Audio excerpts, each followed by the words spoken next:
Hello and welcome to the Her Sports Show. I'm your host, Jessica Gardner. Joining me today is the two-time Paralympic sprinter, Orla Comerford. We got to chat a bit about Orla's athletic journey, how she managed to overcome the numerous challenges that she's faced, and get a bit of insight into her training towards Paris 2024 qualification. Orla also shares with us her experience being both a visual artist and an athlete, and how these two passions have shaped her life today. Let's get into it. Okay, so we're going to start off. So just to do something a bit different, a bit fun. What is your routine before you race? Oh, that's fun. My routine before my race, it obviously depends like what time of the day you're racing. So if you're up early, my routine's definitely condensed a bit. I'm not a girl who loves an early morning, so I kind of try and leave myself in bed as long as I can. But if I'm later in the day, I definitely like to take my time in the morning. I'm definitely very relaxed day of racing. I'm not someone who gets too jittery or nervous. I'm kind of listening to a good podcast or playlist and like taking the day fairly handy.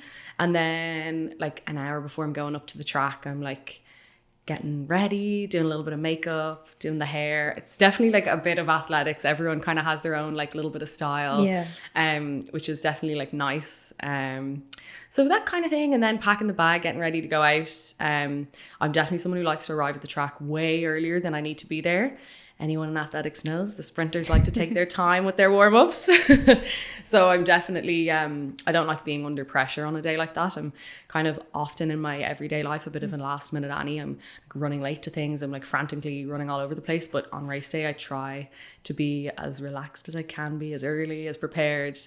And usually speaking, I am. So I like a relaxed lead into a race. What is in your bag that you take with you? So all the usual suspects, you have like your foam rollers, spikes, 1,000 layers. So there's like, well, I think that's probably an Irish thing, isn't it? Like you're in Ireland, you're like, I have a rain jacket, I have shorts, I have a t-shirt, I have long sleeve.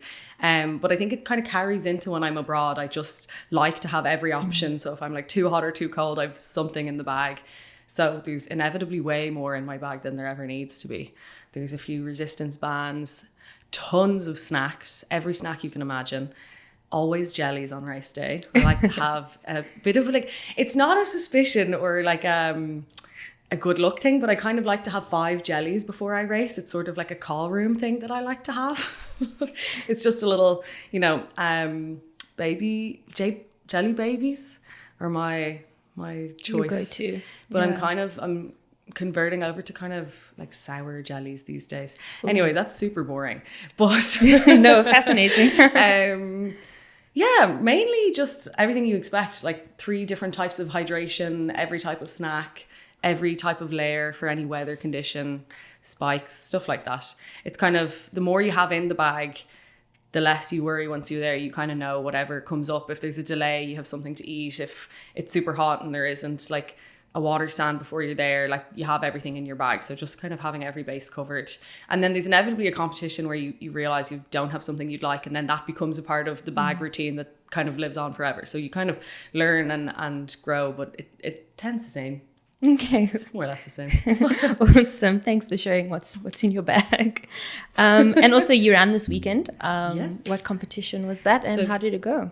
Thanks. I ran at the AI National League. So basically all of the clubs in the country put forward a team. So there were 20 women's teams put forward, and it's sort of like a round 1. Everybody runs in different events and they get points for their club. So depending on how many points a club gets, they get all added up, and then the top 8 clubs go through to the Premier Division in the final, and then Division 1, Division 2. So I was running for my club, Raheny Shamrocks. I've been with them since I was probably 6 or 7. Wow. So I'm a diehard Raheny girl. So I was running in the 100 meters for the club, and it went fairly well. I've had a few hiccups this year in season, so it's definitely nice to be back on track and moving in the right direction. So I was fairly happy. I ran personal best, which is Oh, well done. kind of nice. It's definitely, you know, I think I hope and I think I have a lot more in the tank and a lot more to come, but it's definitely moving in the right direction. So I'm happy and picked up the all important few points for the club. So it was a good day out. Okay, that's great. And going way back to the beginning of when you started your athletic journey, were you involved in any other sports before you got into athletics? Before, probably a few sports. I can't remember too clearly. I was fairly young when I started athletics. But I do specifically remember asking my mom if there was a sport where you just ran, because that was what I liked about every other sport, was the running bit. Okay. I was quick. And so I think a teacher in the school told her about the local club, set me up with Rahini. So I joined when I was quite young. But I did always play other sports. So I was kind of a very active kid, very sporty. I played a rake of team sports and individual sports, swimming, running, tennis, basketball, football. You know, there was a bit of everything kind of thrown in there. But I will admit that I was never a great team player. As much as I loved the kind of, you know, the team aspect, like having all your friends there, I definitely have always been quite competitive. I have brothers, so I think it was kind of set in motion early on. I was very competitive and liked to do things my own way. So I'm not surprised that I ended up in an individual sport. Okay. Yeah. But I suppose I would have done a lot of sports, and then at age 11 or 12 is where I began to lose my eyesight. So that kind of is definitely where things changed a little bit. Like, I didn't drop sports overnight, and I didn't have people tell me there were sports I couldn't do anymore. Definitely people said those things, but I was quite stubborn and competitive, and I was fairly adamant that I would like keep doing a lot of those sports. And so I did keep a lot of them on, not very successfully in some cases. You can imagine I was not great at tennis, but like I gave everything a go, and then kind of as I got older realized like what was kind of viable for me, where I could put in place different like structures to help me overcome those challenges, and where I just couldn't. And you know, I had great like swim coaches who teach me how to count my strokes and stuff like that like hadn't been done before. So I had some amazing coaches who were really keen to help me adapt and fit in without feeling any different, which was really important. But ultimately, like, athletics was always my favorite sport. So it was just kind of a matter of time. And when I hit about, I think, 15 or 16, I kind of left all the other sports go and focused on the athletics solely. I had been playing basketball with the school, and I broke my ribs playing basketball when I was like maybe 14 or 15. And it was a big wake up call for me. I just remember being really pissed off that I was going to miss my athletics season. And I kind of noticed that I didn't care at all about the basketball season. I was like, I'm not upset that I can't play with the team anymore. I'm just really annoyed I'm going to miss the season. And that kind of was a bit of a light bulb moment for me. I was like, right, well, like, I'm at an age now and a stage where I can give it more time and I can really give it a go. And it's what I love to do anyway. So yeah, it wasn't until later on that I kind of just individualized down into the athletics. Okay. And also you touched a bit about when you started to lose your sight. Can you also just share a bit more about that as well? Yeah, it was fairly quick, to be honest. Like, I was in like 4th class in school, had no issues. And when I came back into school in 5th class, so like over the space of the summer months, the 2 or 3 months, I came back into school and I couldn't read my books anymore. I couldn't read the board. And like stuff like that, I was just struggling. And my parents like fairly swiftly got, like, my mom wears glasses, my dad, you know, so we were kind of like, I probably just need glasses. And the first person I went to was like, what? Is she maybe pretending? Like, does she maybe want a trendy pair of glasses?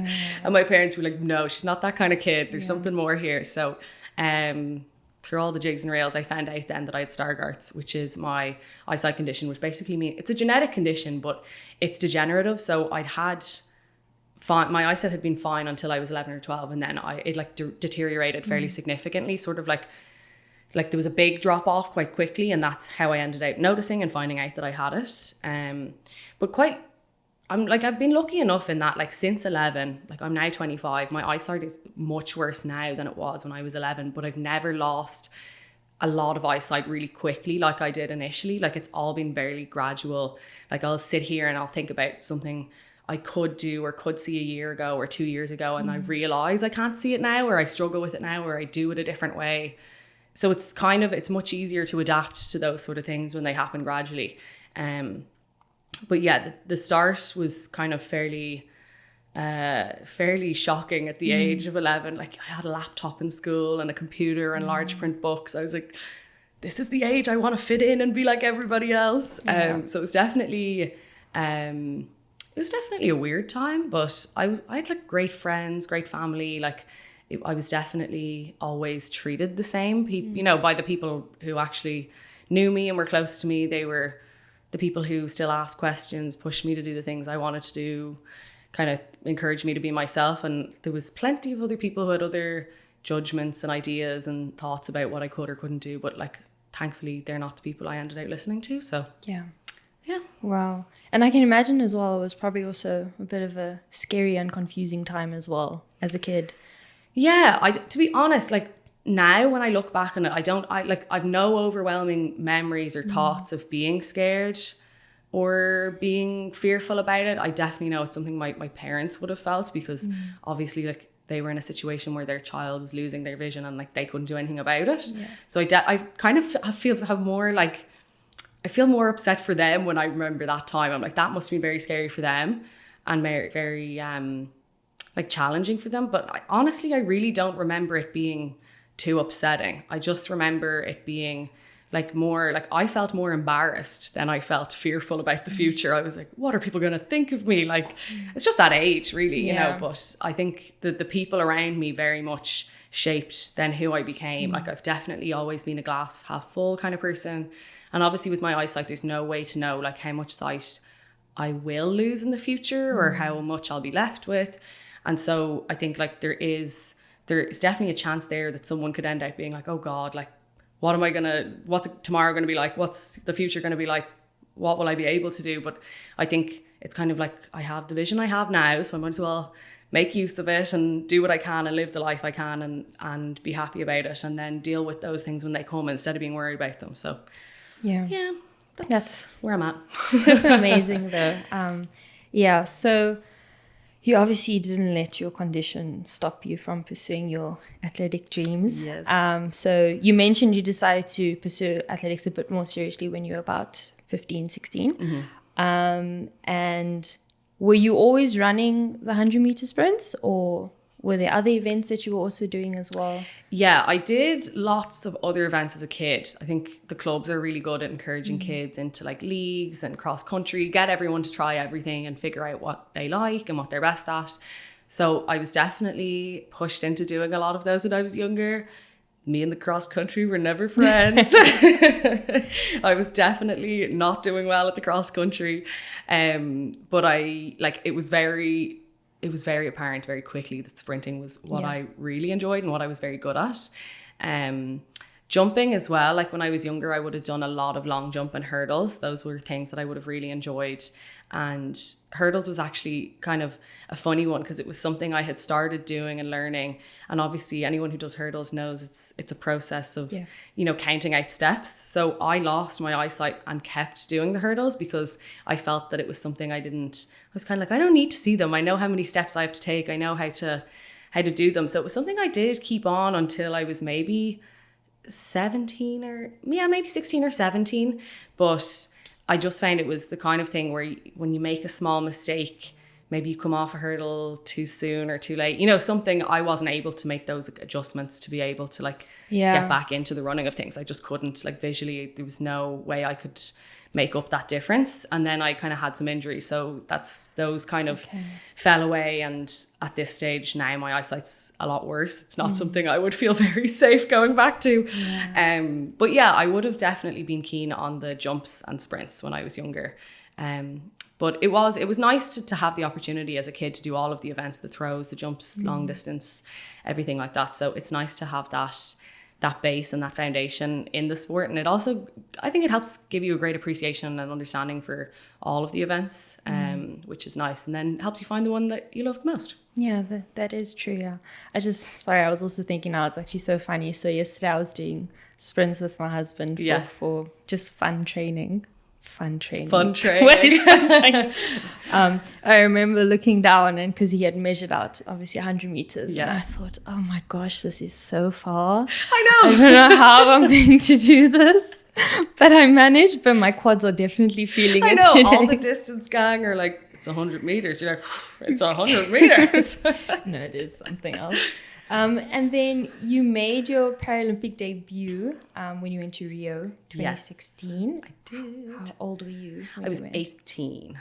Yeah, so still in your teen years. I know. That's really something to go at that age. So do you remember what was going through your head when you found out that you had qualified and you were heading there? Yeah, I definitely remember being shocked and over the moon. I had a very chaotic year. I'd done my leaving cert, and I'd done a portfolio to try and get into art college, and I tried to qualify for Rio. So it had been a fairly full-on year, and I had definitely had a lot of, probably in school, I definitely underplayed the qualifying for Rio part in school, because I had a lot of teachers or people kind of doubting the fact that I was doing the leaving cert and the portfolio. They were kind of saying like, it's too much to take on, like do the other next year. And, you know, I was definitely someone who took on a lot, but also I'm glad didn't let the kind of people who were negative about it, or the people who kind of doubted me, let them shape my decisions. So I do remember feeling a lot of pressure around a lot of angles and trying to kind of keep that secret or keep it quiet, because if I didn't make it, I didn't want everybody to know I didn't make it. And if I was going for it, I didn't want all the teachers on my back being like, it's too much, like something has to give. So I definitely think it was the right way to play it at the time, but it was definitely a very full-on year. And so I kind of probably did have that kind of inner feeling that like maybe everything wasn't going to work out. So when I found out, there was a European Championships actually that year while I was doing my leaving cert. So I missed the European Championships, but I remember coming home each evening and looking at the results to see how the other athletes had done, to see where that left me in terms of qualification and what I'd have to do. And I remember doing a couple of races locally in Dublin while I was doing the leaving cert to try and get standards or times. But yeah, I remember feeling like huge relief as well as excitement when I found out I made the team. It was definitely a very surreal moment. And I was actually with friends when I got the phone call, so it was like nice to have their support, and we were all very excited, which was really cool. It was definitely really cool. No, that's so awesome. And I've always wanted to ask like an athlete this question. Obviously going to the Paralympics, like what was the experience like and amongst the athletes, what was the vibe? It's so weird. Honestly, like nothing will ever compare to my first experience of that. Like it was my first major championship. So like I hadn't been to the Europeans. I've been doing my leaving cert. I hadn't been to a Worlds. So I really jumped in at the deep end. So you're not only like not meeting the athletics team, but yeah, kind of meeting the athletics team for the first time, like as a whole, as well as every other sport. And as well as like this massive team of like staff who make it all possible for you behind the scenes, but you don't know who they are. And like flying into the most insane environment in the world when you think about it. Like it's this village of athletes, high performance people, all coming together from every corner of the world, every sport. It's just so surreal. It feels something like a bit of a dream, but also like a movie, because you feel like you've maybe had snippets of it from like hearing other athletes talk about it, or you've seen it online. I suppose there wasn't as much access into it when I was like, say in 2016, like there was a very odd athlete who'd done like a YouTube video about like the Olympic Village. So like it definitely, it felt very like unknown territory or uncharted territory. Whereas going back in 2021 then to Tokyo, I feel like because I'd been to a games already, I kind of knew what to expect in terms of like how it feels, the vibe, like the environment of it. But also I'd watched 2 weeks of TikToks of everybody in the village. So I was kind of like, I know where the shops are, I know where the dining hall is. I kind of feel like I know the environment, which is really weird, but also like a really nice, I'd say it's so nice for people to get to like see inside that world, because it is so unique. And it's so nice that there is, there's a way for people to engage with that side of the games as well as just what they see on TV, which is kind of cool. Okay. And would you also say, obviously, it's the games, like Yeah. the biggest thing ever. But would you say there's also just that hint of competitiveness as well when you like almost scoping out Yes. the other athletes? I would definitely say that the village like progressively gets more chill as people are finished. So like, you know, like there is definitely an air of tension or sort of like anticipation or nerves or bravado or whatever, you know, there's kind of something that's there that you do definitely notice as the days go on and the competitions, like people are done, you notice it slipping and people being lighter and more friendly and fun. And you know, I think there's different people like to compete different ways. Some people like to be very straight-laced and serious, and other people like to be chatty and outgoing. So like there is always kind of a mix when you're there, but it is definitely very obvious to see that change and that shift. And like, especially like in athletics, like I know a lot of the girls I race against, and like we are not chatting pre the race. Like really, like you see them at the track. It's pretty unusual for any of us to be chatty at a track. Like maybe one or two girls who you know well, they might say hi, but it's not really, it's not not that it's unfriendly, but it's not a friendly like chit chat environment. I would find anyway between competitors. Different events are different. Like you know, field events are historically and famously all great friends and pals because they're all out on the infield together for however long. But I definitely find in the sprints now we're all a bit cooler and, you know, straight laced. But then like you're in the call room, everyone's serious, nobody talks, you finish the race and everyone's like, well done, like, oh, you're amazing, and everyone's chatting after. It's kind of like we all like have this build up and then everyone's kind of like, nah, we can let it go now. And it's almost as if the appropriate time to socialize after the race. Exactly. Yeah. And then you also, for those who may not know, you run under the T13 category. Yes. So if you can also just please elaborate a bit on that. Yeah, so in Paralympic sport, there are different categories for different disabilities or impairments. So for visual impairments, there are 3 categories, T13, T12 and T11. So the general rule of thumb in para sport is that the higher numbers down to the lower numbers kind of is more ability to less ability. So I would be the least visually impaired. So I would have more vision. And then as you go down, T12 would have less vision, and T11, they would have no vision. So they always wear like eye masks because obviously most people who are blind, like legally blind, don't see nothing. Like I would be legally blind. Everybody in T13 down to T12 and T11 are, but in T11, they all wear eye masks so that they're all completely blind. They all run with guides. T12, you can choose to run with a guide or by yourself. And then T13, which is the category that I'm in, none of us run with guides. So it's sort of to make sure that the people that you're running against, it's kind of the most fair, that we're all sort of the same ability. And sort of like, obviously we don't all have the same eyesight. Everyone has their kind of their nuances in their vision. But T13 is my category. Okay. And yeah. Thanks for elaborating on that. And so while you were preparing for Tokyo, your whole routine and preparation was disrupted with your ankle injury. So yeah, let's just chat a bit about that. What was going through your head? First of all, what happened? And then also what was going through your head when you found out you needed surgery? Yeah. So I actually sustained my ankle injury in probably 2016. Okay.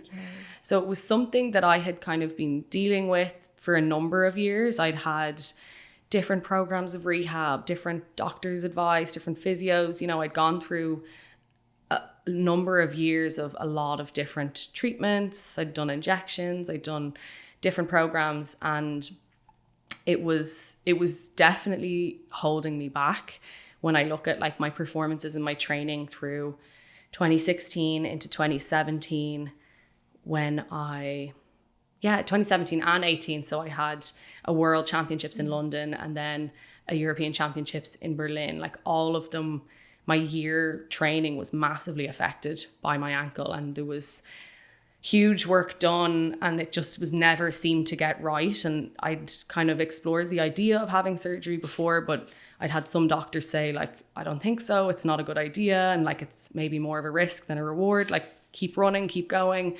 But my coaches and myself knew that I had a lot more potential and I had a lot more ability to go faster, but it was definitely what was holding me back. So we kind of made the decision when the ankle injury caused other injuries, right? It was this compensatory cycle because it wasn't working well. Everything else was changing. Like my biomechanics, the way I ran shifted like dramatically over those years. And so I picked up a lot of like really bad habits. I was spending more time on the other foot, which makes you slower, but also puts more pressure on it. So I ended up stress fracturing a few bones in the other foot. And that kind of was the big, like, we have to do the surgery now. Like, I know people talked about risk and reward, but like, this is where we're at now. It has to be done. So I was definitely very keen to get the surgery done at that stage. I think it's obviously like, that's sport. Like these decisions come along with it. But if ultimately you're looking for like the best level of performance and you feel like you've done everything possible before you do the surgery, then you can very confidently go into the surgery and accept whatever the outcome is. Like if I jumped the gun and gone for the surgery and it hadn't worked, I might have been like, oh, what if I'd spent a year or two doing this or that, or if I tried another thing. But so I had the surgery in 2019. So I didn't compete that year. There was definitely a long road to recovery with it. And what I sort of hadn't anticipated with it was the recovery I'd have to do for the rest of my body, not just the ankle. So there's a long road, as there is with any surgery, coming back in after. And that kind of went according to plan. But then I got caught in this situation where I was like, oh my God, I have so much to correct. I've done so much damage everywhere else that it's going to take a really long road and it's going to be a really long process to get on top of all of the compensatory issues and this, like, get out of this cycle of injury. Like one thing flares up and then everything else reacts and then something else flares up. So that was definitely a very stressful process to say the least. But yeah, it was very difficult. And through 2019 into 2020, I had ongoing issues in my right foot, and they were kind of all as a result of having had a left ankle injury. I'd spent way too much time. I'd done a lot of damage to that foot. So those issues really carried on for a long time. And when I was targeting 2020 for Tokyo, honestly, I wouldn't have made a team. Like I definitely was like holding out hope and like pushing and seeing if it was something that could happen. But when the announcement came that they were going to shift the games a year and postpone them to 2021, like I remember this massive weight lifting and being like, oh my God, like I could actually make it now. Like I've been given this extra year and I know it's terrible circumstances and nobody wants this, but like this could actually mean I'm going to make it. And it was like a weight I didn't know I felt until it lifted, that sort of thing, so it was a big year then training at home. And I think even that opportunity to train, like I obviously didn't have access to a track at the start. So like really going back to basics with my team were so good. Taking things all the way back to basics, running on grass, doing all my drills, getting all my plyos in, all of that like biomechanic work that I could really like go back to. It had been what I was doing on the track, and then almost like being on the grass gave it more time to kind of just, settle in and ease and build up then into that year. And I did have a few little injuries, like, I'd hamstring tears and tendons and stuff like this that were kind of things I'd never really dealt with before in that run up. So it was not smooth, but it was all a rolling, issue, which is, I mean, it's not unique. There's lots of people in sport who'll know that, one thing leads to another. So it kind of left me in a position where I was up and running and going really well. And then something would kind of trip me up and I'd have to go back a few steps to go back again.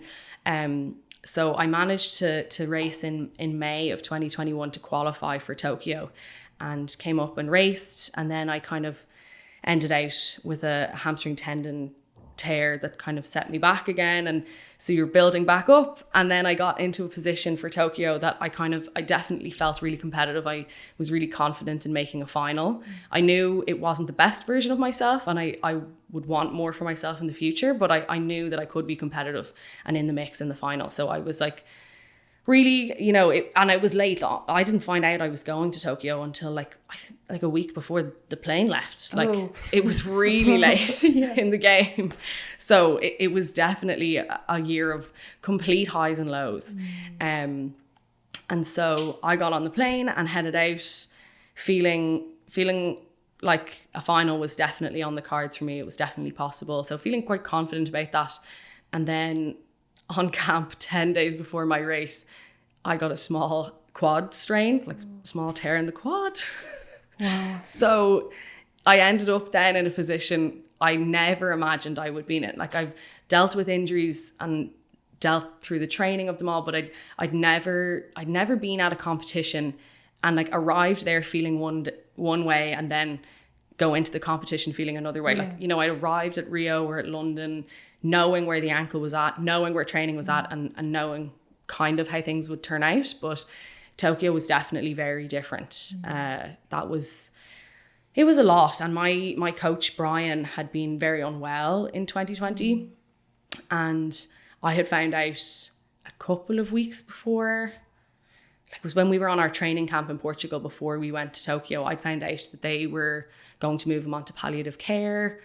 And it all happened very quickly and he was brought home. So I got to see him before I went to Tokyo and when I qualified, which was really lovely to see him. And like, he knew where I was going and it's where he wanted me to be.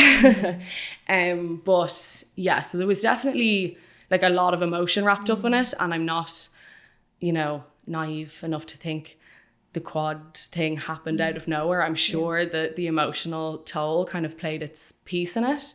But I'm glad that I lined up. I think there was a stage once the quad happened at the training camp that we kind of were like, am I going to be able to line up? Am I going to be able to race? And I'm glad that I did, because I was like, I want to be able to look back at this and feel like I at least gave it a bit of a go. And so, yeah, lined up, raced, finished it. But obviously performance-wise, it just wasn't anywhere near where I would have hoped to be or should be. So yeah, that was definitely a very unusual experience, but that's sport. Well done to you, because I think also your mental game, you need to be so strong to overcome all these injuries, and like you said, also there's a lot of emotional things happening as well. So yeah, really well done. Nice. Well, I'm like, anyone in sport knows that injury is part and parcel of sport. I've definitely been a little bit more on the unlucky side, I think. There's been a lot of them, and it's been a very long road and a very long journey, but I am, grateful sounds weird to say about having an injury, but it was something I had early on. And I think it's created a good mentality, and it's created a sort of a drive in me and a motivation and this desire to be able to get back to where I know I can be and push towards those competitive spaces, because I've always had that like hunger. I think sometimes when you have a lot of success in your early sporting career and then you get an injury later in life, it's quite hard to take that hit, and it's hard to be able to pick yourself back up to get back up there because you've not had to experience that before. So I think having had that experience young is probably the reason I've been able to stick with it through all the highs and lows of it. But I'm not the first athlete to be injured, and I won't be the last. And I'm sure I'll still have plenty of ups and downs to contend with. But yeah, it's definitely been a difficult road and a rocky one, but I'm hoping it'll stand to me in the next half of my journey. Yeah. And so just going a bit more to something a bit more general. So I read the other day there was this article by this professor, and she was basically saying how there's been a shift of news coverage from print to online, and that's really expanded the opportunity for more visibility, especially for sportswomen. Big time. And she was saying that she believes that Paralympic Games are increasingly a good news story for women's sport, with sportswomen dominating coverage. They are far more visible than sportsmen, featuring in 65% of photographs promoting Paralympic stories. That was just a quote. No but way. obviously, as a para-athlete, what do you think of that statement when you hear it? I never knew that about Yeah. there being like more coverage for women in parasport. That is really brilliant. But I think parasport definitely offers a different opportunity and perspective, right? It's obviously it's a space and an arena where there is a different level of understanding and experience for athletes. It's high performance, but you also have athletes and people who are very, they do things different ways. Like, I don't want to say everyone has overcome challenges, because that's true for everybody in every walk of life. Like, we all have challenges and we all have things that we have to overcome and work around. But I think in parasport, like that resilience and that commitment to high performance and that commitment to working, you know, in your own unique ways or ways that work for you, kind of like almost bleed into the way there's coverage around it. Or like, I hope that it does. It doesn't always. But I think in like people are starting to pay a lot more attention. I think 2012 was the big shift for Paralympic sport, with it being in London and with there being such a big community of disabled people in the UK who were very vocal, who were very knowledgeable, who were very on top of things. Having the media tune into the Paralympic Games, but also take note from those people, was really important. And I think it is really important in the coverage of Paralympic sport to have the perspective of people living with disabilities, as well as the perspective of people who deal with high performance sport. It's having those two come together, because it's not, you know, athletes aren't one or the other. They're both of those things. And both of those, you know, identities are incredibly important to Paralympic athletes. So I think, you know, athletics is especially a sport where there's definitely always been a really nice gender balance. If you turn up to see the women's race, you turn up to see the men's race. If you turn up to see the men's race, you're seeing the women's race. There's always, we've been lucky that we've never had that struggle of like, you decide which one you're coming to. That's a really special thing about athletics, but it doesn't always translate then into the coverage that those sports get. Like, for example, everybody knows the fastest man in the world. Do any of us know? Well, I do, but you know, a lot of people don't know who the fastest woman in the world is. And that's because of the coverage that they get. And so I think the Paralympics offers a unique opportunity. If they're saying there's already a lot more coverage for women, that's a huge opportunity that hopefully athletes can take advantage of. Yeah. It's actually something, you say something so interesting now, which I've never even considered. And I love watching athletics, but it's so true how if you're watching the men, you're going to see the women, because they organize it in such a way that the events are just running after each other in such a way that you're going to see both. So yeah, that was very, no, it is. And it's a real privilege of our sport. And it's I think it's one of the nicest things about our sport. It doesn't compare the two, but it always highlights and uplifts both. And it makes sure that, you know, I think it is different. If I want to go to a football match or like a rugby match or a hurling or camogie match, like I have to make the decision about which team I'm going to see. Am I paying money to see the women's team? Am I paying money to see the men's team? Like, there is a decision about who you're going to see. And like, historically, those decisions have been made around men's team who've had more coverage. And that's where there's been that difficulty of getting that coverage and that like appreciation and understanding for the women's teams, because people don't have to watch both, which is crazy. It shouldn't be the way it is, but it is. But athletics has had the advantage of whoever you come to see, you see everyone. Yeah. Yeah. No, and I do think also, just speaking about it more generally as well, like we've obviously seen for years, mainstream media has just focused on the men. Now we surely and slowly but surely are starting to see it move to giving women more exposure as well. But it's also like having outlets like this, like having people who are there and doing the work to highlight women in sport, which push it more so into the mainstream. Like, you guys do it day in, day out, and that pushes the bigger kind of players in sport. It shows them up. It says like, well, we're doing it every day of the week, why can't you include it? You know, it really forces their hand, and it's such important work, because without that coverage and that highlight, those women in sport don't get those opportunities, the same opportunities that men often get in sport. It's not even the opportunities in sport, it's the opportunities outside of sport that make your sport more viable. It's those financial opportunities that help to fund and you know, push on your career. Yeah. So hopefully we'll continue to Yes. see progress. Definitely. And so you went on to study fine art and media at the National College of Art and Design. What made you decide to study that degree? I always loved art in school. It was my favorite subject. It never felt like work. It was always something I really enjoyed. It was definitely something I got a bit of like not pushback on, but like questioning. Like people are like, you're visually impaired. Like, what are you doing in art school? Surely you can't see what you're doing. You know, there was definitely lots of preconceptions and ideas about where I should or shouldn't be. And I think more so it was an unusual decision for me at the time, because sport is obviously such an important part of my life. And NCAD is certainly not known for its sporting prowess. So I was looking at a situation where like a lot of the other colleges like offered these great environments for sport and these communities and groups. But I didn't really ever feel as connected to any of the other subjects or courses. Like I've lots of loves and passions, and there's a million things I could have done in a million colleges, but I'm really very glad I ended up going to NCAD. I had a great art teacher who was very encouraging, who pushed me, you know, to follow that dream and to follow that love. And so I ended up getting into NCAD. I wildly only applied for one course in one art college.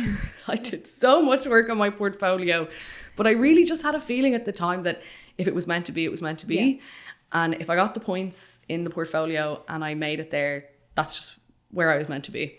And so thankfully that worked out, and I went to NCAD and I loved it so much. I think the advantage of being in a smaller college is that, like, and even in a place where there haven't been a lot of athletes, is there's a lot more leeway.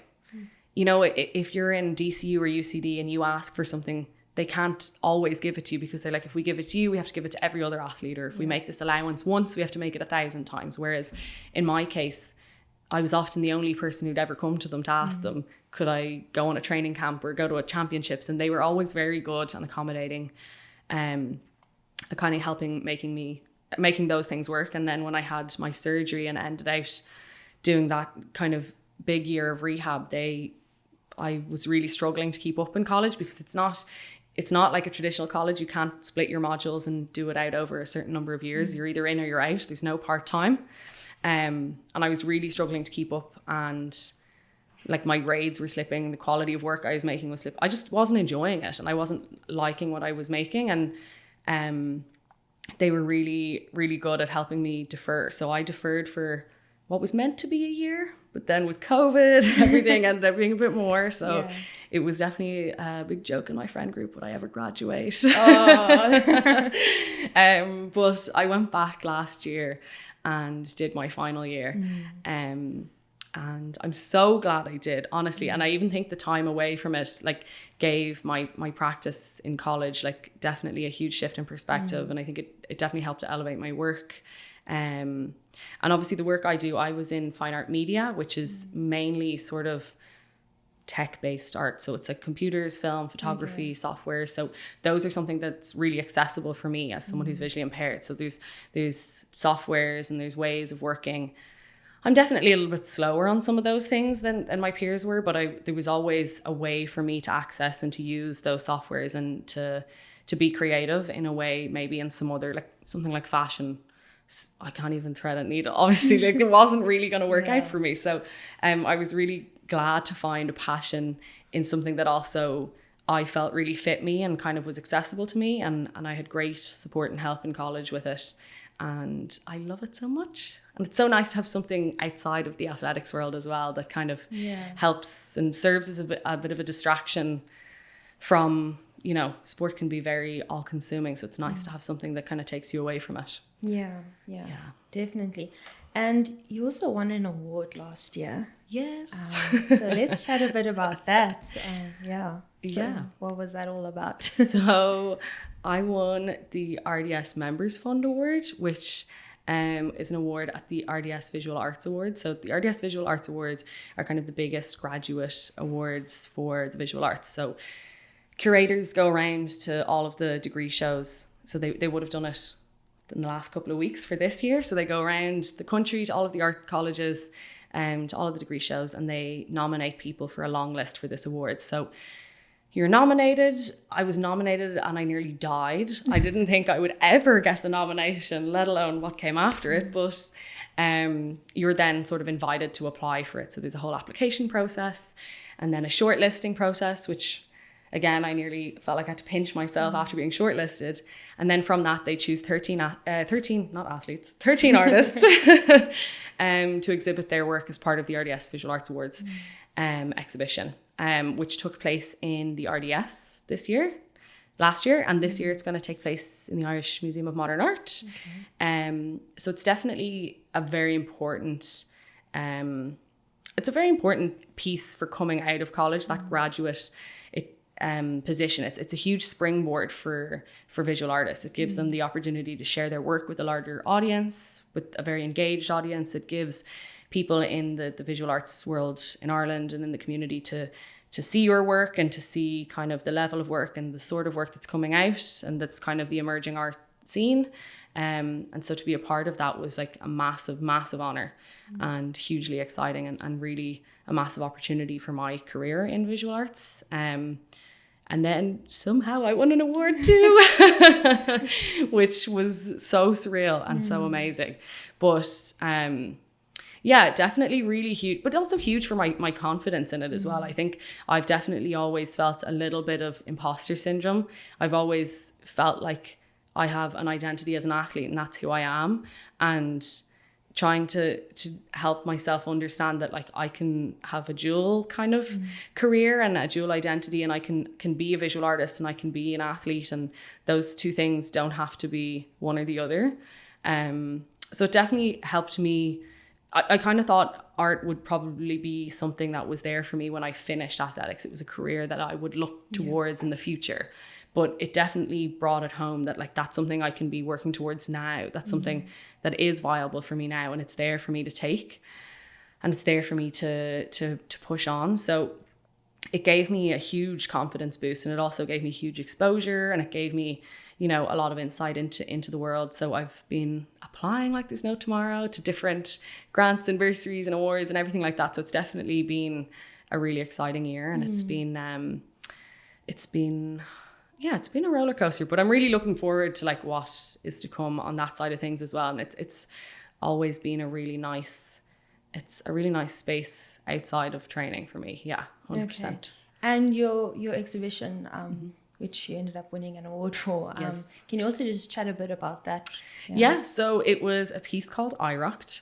So it was an installation-based piece. So I made large sculptural wooden objects that I projected video work onto. So the video work was all centered around my dad is building a wooden boat at the moment. Okay. And he has been for the last number of years. So I was kind of documenting his work as he went through that process and progress of that project. And I kind of wanted to take a personal perspective and lens on that experience and create a work where a viewer's experience of my work was dependent on their movement through the space. So basically, as you came into the exhibition space, there would have been visually, you could see these 3 large boards with video work that was very heavily distorted. So you wouldn't have been able to recognize what was happening, but there was very loud audio sounds that gave you clues. So you could hear the noises of garage work going on. So there's hammering, there's drilling, there's the radio in the background, that sort of a noise. So it helped to give you a context of what you might be seeing. And as you moved closer in towards the piece, then the visuals sharpened and the sort of reality of them emerged in order to sort of mirror my experience as someone with a visual impairment. So the further away I am from something, the more I need to rely on my other senses to make up an idea of what's in front of me. And then as I move in closer towards something, I can start to see what's going on. So the closer I am to something, the better I can see it. Yeah. And the further away I am, the more I need to rely on those other senses. So I didn't want to make work that was a crude sort of, this is what I can see, representation. But I wanted something that was almost like a metaphor for it and helped people engage with artwork. I think modern art and contemporary art can sometimes create a bit of a barrier for users and for viewers, and it can people find it hard to know how to access it, but I wanted to make a work that helped to draw people in towards it and helped get people engaging and immersing with the work. So hopefully that's what it did. Yeah. But yeah, the use of like the tech in it, the sensors, the projectors, that sort of stuff was definitely something that was really fun to play with. And it's something I'd love to continue to do in my work. I'd love to kind of push that sort of perspective of the lens and how we all view the world through different perspectives, whether those are physical or sort of cultural.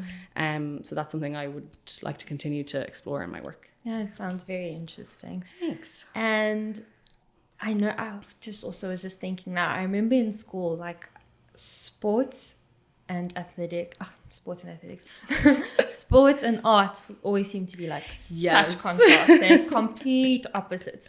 Now the fact that you are both, I think that is super awesome. And would you say that, I was also having this debate with someone the other day. We were just chatting about like different, so like dancing, typical example. I did ballet growing up, and I always considered ballet to be a sport. And some people may say, no, it's not. It's an art form. So as someone who is both an artist and an athlete, would you say the two go hand in hand? I think in some worlds they're so separate, but in other worlds they're similar. Like there is, you know, there's in both, there's a commitment to really hard work.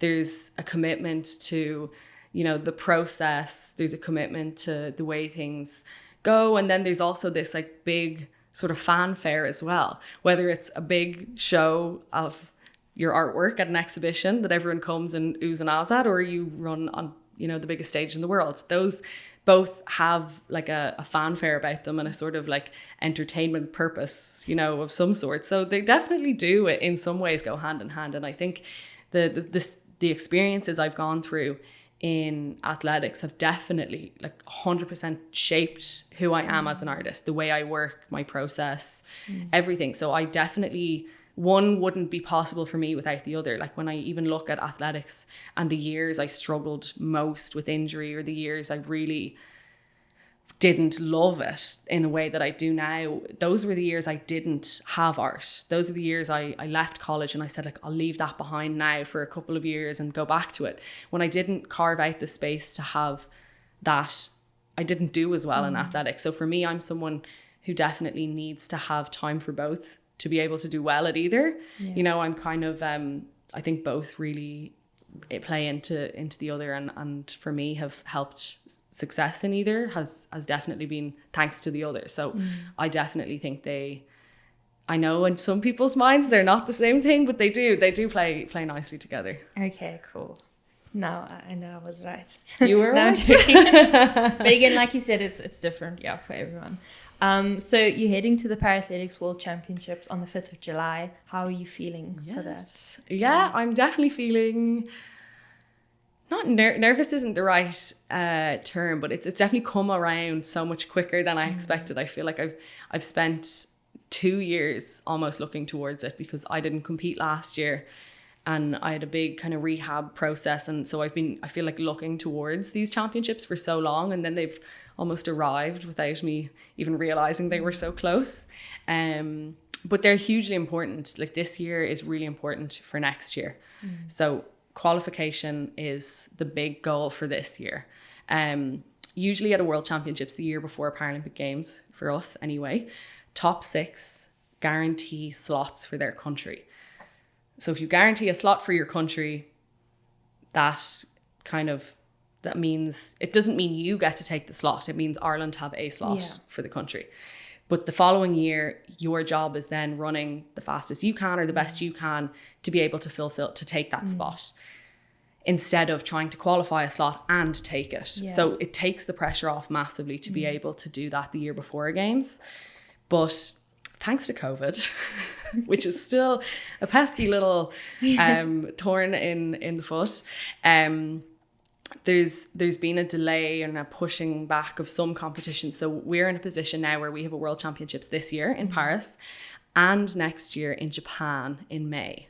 Okay. Obviously, competing in Japan in May at a Worlds to then compete in August in Paris at a Paralympic Games isn't really ideal and doesn't really fit with a lot of athletes' sort of general plan towards peak performance. So because of that, and because of the 2 World Championships, and because they certainly knew that a lot of people wouldn't feel too keen about Japan, those slots have been divided.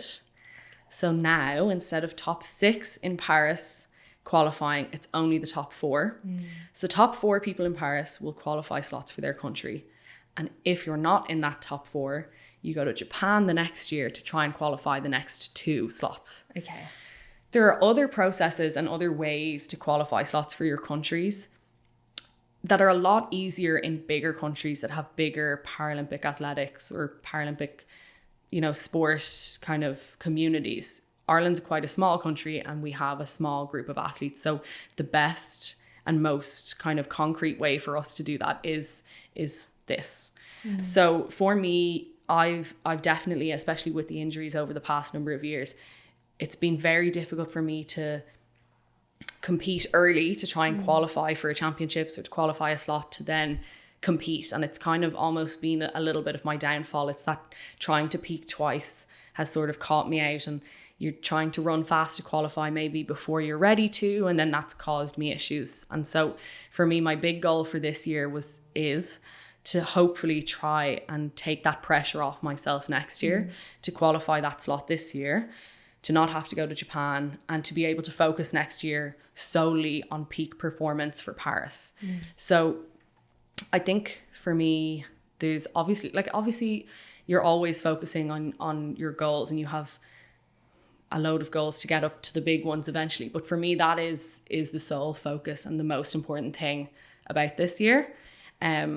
So that kind of top 4 position is really important and really where I'd like to be this year. Which I know is unusual, because I'm sure you come forth and people are like, oh, you must be so disappointed. But, in Paris, whoever comes forth is going to be like, I'm delighted. I'm qualified. So yeah, that's definitely, I think for me, the main focus for this year. I kind of earlier in the year would have had very specific goals around times I wanted to run, and through ups and downs, those have kind of changed and had to shift a little bit. But that top 4 is really the most important part of getting performance right next year. Okay. Yeah, we are rooting for you. Thank you. Yeah, you should. You'll do really well. And yeah, I think just to end off, you really, Orla, you have such an amazing story, and you really are such an inspiring person. And if you were given an opportunity to just share any piece of advice to other girls and women, what would you say? I definitely always say to stick with it. I know that there can be a lot of factors that pull you away from whatever it is that you love, whether it's a sport or, another passion.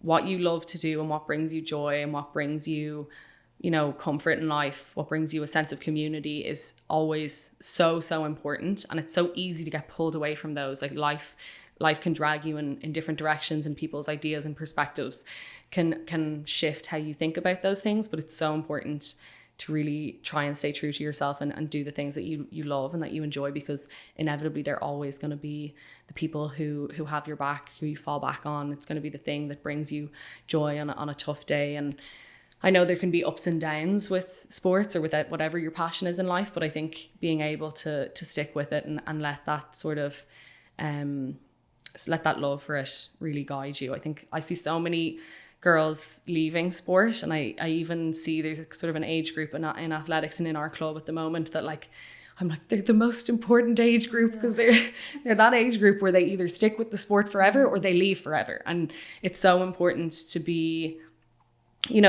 I was that age at one stage, and there were really important people who supported me, who propped me up, who were my champions, who kept me in the sport. And so it's important then when you're on the other side of that to try and do that too, to be able to support that younger group of girls in athletics, to be their champions, to cheer them on, to help them come through, because without that I wouldn't have been able to go through in the sport. And so I think it's really important to be able to do that in your own community as well, because it helps, it lifts you up as well. It furthers your enjoyment of the sport when you know that there's that like next generation coming through, and that there's that kind of sense of community. It's so important in a sport, and especially in an individual sport where you're out there on the track by yourself.